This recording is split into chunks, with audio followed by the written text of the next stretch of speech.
कक्षा 10वीं विषय विज्ञान ए अणुसूत्र दिए गए हैं, ध्यान दोगे। Silver nitrate AgNO3, sodium chloride NaCl, silver chloride AgCl, sodium nitrate NaNO3, ammonia NH3, hydrogen chloride HCl, इसे हाइड्रोक्लोरिक अम्ल भी कहते हैं, NH4Cl, अमोनियम क्लोराइड नौसादर, CaO calcium oxide, CaOH2 calcium hydroxide, MgO magnesium oxide, CaCO3 calcium carbonate, CO2 carbon dioxide, Zn जस्ते का चूर्ण zinc, ZnSO4 zinc sulphate, BaSO4 barium sulphate, K2CrO4 potassium chromate, BaCrO4 barium chromate, Na2CO3 sodium carbonate, CaCl2 calcium chloride, C12H22O11 शक्कर, NO2 nitrogen dioxide, H2CO3 carbonic अम्ल। ये अणुसूत्र आपको याद होने चाहिए। हमेशा जो है ये नहीं कहोगे कि क्लोराइड है Cl2 लगेगा। अब यहाँ पे देखोगे सिल्वर क्लोराइड, यहाँ AgCl2 बिल्कुल नहीं लगेगा, खाली AgCl सिल्वर क्लोराइड। और यहाँ पे देखोगे calcium chloride CaCl2, magnesium chloride MgCl2, sodium chloride NaCl। तो आपको अणुसूत्र जो है बहुत अच्छे से जो है पहले याद करना होगा। जब अणुसूत्र याद हो जाएगा तो आप जो है समीकरण को बना सकते हो। अब इसके बाद जो है अभिक्रिया के 4 प्रकार हैं। अभिक्रिया के एक प्रकार करके जो है हम आपको बता रहे हैं। पहला है संयोग अभिक्रिया। संयोग अभिक्रिया जो है हम पहले जो है आपको नोट व्यवस्थित दिए हैं, लेकिन जब हम रिवीजन करवा रहे हैं तो रिवीजन में जो है आप लोग जवाब नहीं दे रहे हो। तो संयोग अभिक्रिया अब यहाँ पे अति संक्षिप्त तरीके से आपको बता रहे हैं। अब हमारे नोट्स पे जाओगे तो जो है आपका कॉन्सेप्ट क्लियर होगा। संयोग अभिक्रिया किसे कहते हैं? जिस रासायनिक अभिक्रिया में 2 या 2 से अधिक अभिकारक परस्पर संयोग करके केवल एक उत्पाद निर्मित करते हैं, उसे क्या कहते हैं? संयोग अभिक्रिया। इसका मतलब एक या एक से अधिक पदार्थ जो है सिर्फ एक ही उत्पाद बनाए। तीर का निशान है, ये अभिक्रिया है, ये उत्पाद है। 2 या 2 से अधिक, ज्यादा भी रहेगा लेकिन एक ही उत्पाद बनाएगा, उसे क्या कहेंगे? संयोग अभिक्रिया।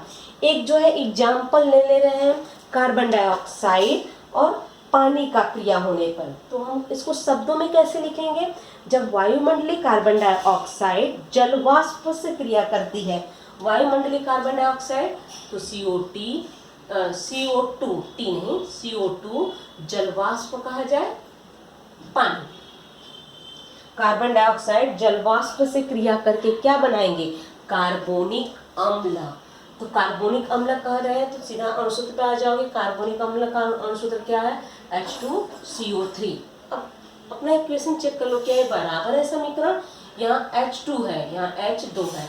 ऑक्सीजन कितना है? ऑक्सीजन 2 यहाँ पे, 1 यहाँ, 2 और 1 3 ऑक्सीजन यहाँ पे है, कार्बन 1 है, यहाँ पे भी कार्बन 1 है। ये संतुलित समीकरण है। तो हम समीकरण लिख दिए। तो इसके बारे में स्पष्टीकरण के 2 लाइन आपको लिखने होंगे। तो क्या लिखोगे? जब वायुमंडलीय कार्बन डाइऑक्साइड जल वाष्प से अभिक्रिया करती है तो कार्बोनिक अम्ल बनता है। तो ये वाक्य जो है आपको लिखना होगा। दूसरा है अभिक्रिया। दूसरे अभिक्रिया पे आ जाते हैं, जैसे है विस्थापन अभिक्रिया। विस्थापन अभिक्रिया किसे कहते हैं? वह रासायनिक अभिक्रिया, ये पहला है संयोग, दूसरा आते हैं विस्थापन अभिक्रिया। सभी की परिभाषा एकदम स्पष्ट रूप से आपको जो है नोट जो है हम दिए हैं। विस्थापन अभिक्रिया वह रासायनिक अभिक्रिया जिसमें अधिक अभिक्रियाशील किसी तत्व द्वारा किसी यौगिक से अपेक्षाकृत कम अभिक्रियाशील कोई तत्व विस्थापित कर दिया जाता है उसे विस्थापन अभिक्रिया कहते हैं। अब उदाहरण आ जाओ, विस्थापन किसे कहते हैं? मतलब एक तत्व रहेगा, एक यौगिक रहेगा, इसमें से अधिक अभिक्रियाशील तत्व, एक तत्व जो है इसमें से जो है विस्थापित करता है, इस यौगिक में से कोई एक तत्व जो है बाहर निकालता है। या तो ऐसे रहे या A धन BC है, इसमें जो है AB धन C को बाहर निकाले। अधिक अभिक्रियाशील, इसमें अधिक क्रियाशील कौन सा होगा? A जो है अधिक क्रियाशील होगा, अधिक क्रियाशील है। अधिक क्रियाशील जो है इनमें से जो है विस्थापित करके निकाल रहा है। अब हम समीकरण पे आ रहे हैं। जैसे जिंक कॉपर सल्फेट से अभिक्रिया करके zinc sulphate ZnSO4 zinc sulphate और तांबा विस्थापित करता है। तो जो है जब भी हम याद करते हैं सूत्र से आप लोग याद करोगे। अब इसको जो है शब्दों में कैसे लिखोगे? तो लिखोगे जब कॉपर सल्फेट के विलयन में, इस कॉपर सल्फेट के विलयन में अधिक क्रियाशील कौन सा होगा? जस्ता होगा, क्योंकि ये अकेला तत्व है, इस यौगिक में से वो विस्थापित कर रहा है, तांबा को अलग निकाल रहा है, तो अधिक क्रियाशील क्या होगा? जस्ता होगा। अब शब्दों पे ध्यान दो। जब कॉपर सल्फेट के विलयन में दानेदार जस्ता डाला जाता है तो कॉपर की अपेक्षा जस्ता अधिक अभिक्रियाशील है। कॉपर की अपेक्षा क्यों कह रहे हैं? क्योंकि इसमें से कॉपर को अलग कर रहा है, कॉपर यहाँ जाके अलग हुआ है। कॉपर की अपेक्षा जस्ता अधिक अभिक्रियाशील है होने के कारण कॉपर सल्फेट में से तांबा को विस्थापित करता है। अब आ जाओगे, तीसरी अभिक्रिया है, तीसरी है विच्छेदन अभिक्रिया। तीसरी अभिक्रिया है विच्छेदन अभिक्रिया। विच्छेदन, इसे जो है अपघटन भी कहते हैं, अपघटन अभिक्रिया। अपघटन अभिक्रिया, इसकी परिभाषा क्या है?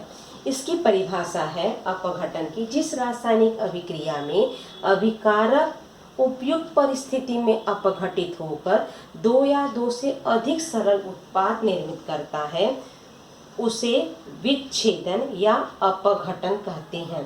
ठीक संयोग का उल्टा है।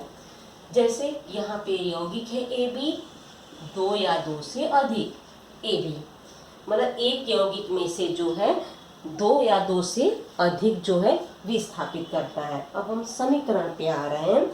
समीकरण है कैल्शियम कार्बोनेट। कैल्शियम कार्बोनेट कहेंगे तो CaCO3 को उष्मा देने पर क्या होगा?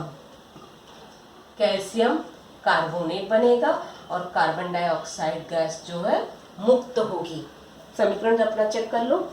कैल्शियम तो Ca एक साथ, C दो नहीं जोड़ोगे, C के साथ A है, कैल्शियम Ca एक, कार्बन एक, ऑक्सीजन O3 है, ऑक्सीजन 3, यहाँ देखोगे ऑक्सीजन 2 यहाँ पे है और एक इसको जोड़ोगे 3, कैल्शियम एक यहाँ है, कार्बन एक है।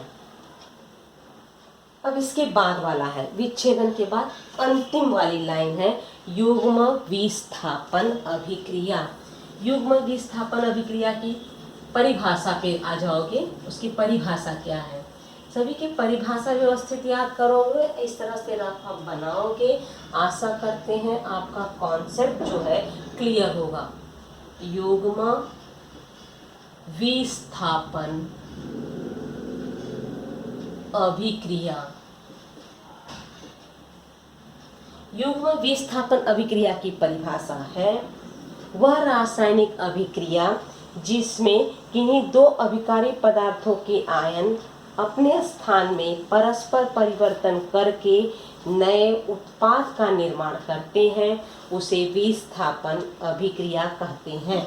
मतलब हुआ जैसे AB और CD है तो ये क्या करेगा? आयनों की अदला बदली, तो A का C के साथ, धन B का B के साथ। आयनों की अदला बदली करके जो है निर्माण करते हैं उसे युग्म विस्थापन अभिक्रिया कहते हैं। अब जो एक समीकरण पे आ जाते हैं, जब silver nitrate AgNO3 silver nitrate को सोडियम क्लोराइड NaCl के साथ रासायनिक अभिक्रिया होती है, अब क्या उत्पाद में बनेगा आप ये बताओ, देख के आप बता सकते हो फटाक से। आयनों की अदला बदली, AgNa के साथ कोई अणुसूत्र नहीं बनता है, AgCl के साथ ही बनता है, इसके पहले आप अणुसूत्र में देख चुके हो। क्या होगा, सिल्वर क्लोराइड और कौन से बचे हैं, सोडियम नाइट्रेट NaNO3। सिंपल है, खाली आपको अणुसूत्र याद करने हैं। अब इसके लिए शब्द क्या लिखोगे नीचे जो स्पष्टीकरण में, जब सोडियम क्लोराइड कहा जाए तो NaCl, जब सोडियम क्लोराइड और सिल्वर नाइट्रेट के विलयन परस्पर अभिक्रिया करते हैं तो सिल्वर क्लोराइड का श्वेत अवक्षेप बनता है। श्वेत अवक्षेप कह रहा है तो तीर का निशान नीचे करोगे, इसका मतलब हो गया अवक्षेप, तो यहाँ पे लिख दो श्वेत अवक्षेप का निर्माण करता है। ये 4 प्रकार की अभिक्रिया है। तो अभिक्रिया शायद आपको समझ में आई होगी, और आप जो है परिभाषा में भी जाके विस्तार से आप देखोगे तो शायद आपका कॉन्सेप्ट जो है क्लियर हो जाएगा।